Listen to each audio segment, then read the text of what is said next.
But today I want to lead us to pray. And this might be the most important missing ingredient in your prayer life. This also is the reason why many may pray and only very few get results.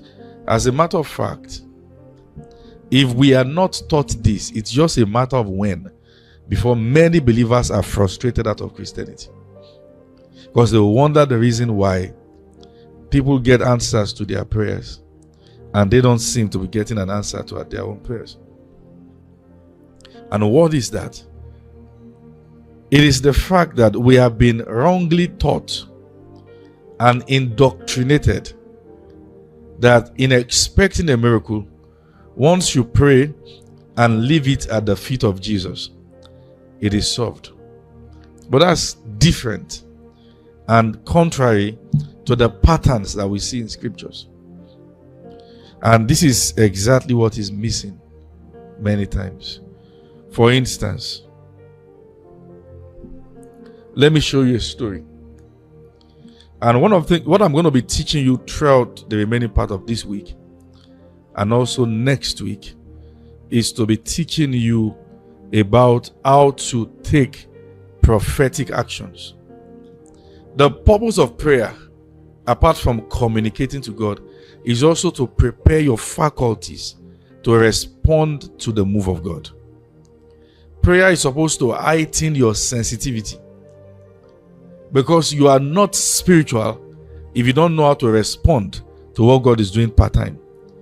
The activity of God on the face of the earth is not 100% his responsibility. You have a role to play in partnering with the things of God for it to happen.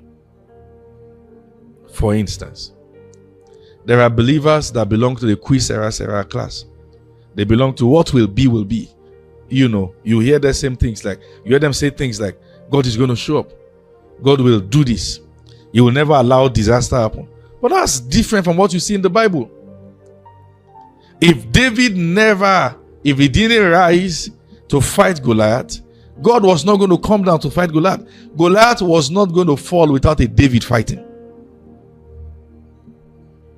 So this thought process has subjected many Christians into bondage and frustration, because they think God will move by himself, and they fail to know what they should do in partnership with the activity of God on the face of the earth.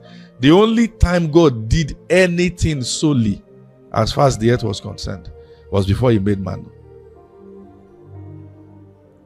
After he made man, he began to show man responsibilities. For instance, look at this story in 2 Kings. 2 Kings. I want to show you a story. 2 Kings. We start the reading from chapter number 4. And this is the story of a woman that even the Bible reckons to the fact that she was a great woman. And she's called the great Shunammite woman. Now, this woman saw. Now, let me give you from the background. This woman had been barren. And she saw the man of God will pass through that place every now and then. Pass through, and everyone will see and greet. But one time, in God's attempt to solve the barrenness problem, he moved her. Don't forget, it is God who works in us both to will and to do of his good pleasures. God moved her to respond. He moved her to respond to the prophet's need and solve his accommodation problem. And when that was done, God troubled the prophet, and he began to ask, what's the need of this woman? Should I talk about her to the king? The prophet was so blessed. And the servant said, I perceive that she doesn't have a child. And in God responding to that, the prophet prophesied.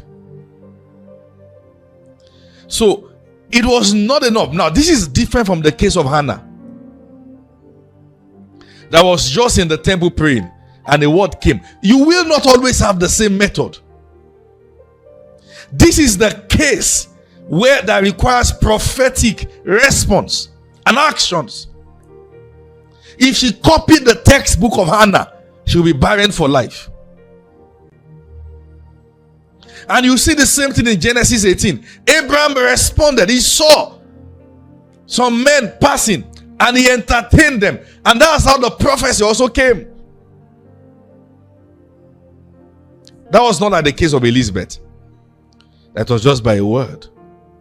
So, there are times that your matter requires more than the ability to say amen, but having a prophetic response. Are you following what I'm saying here? It requires that. And the barrenness problem was solved. The problem is two things that I know is the problem. Number one, the media has raised many believers to suspect their pastors the moment responsibility is mentioned. And who suffers it? The believer.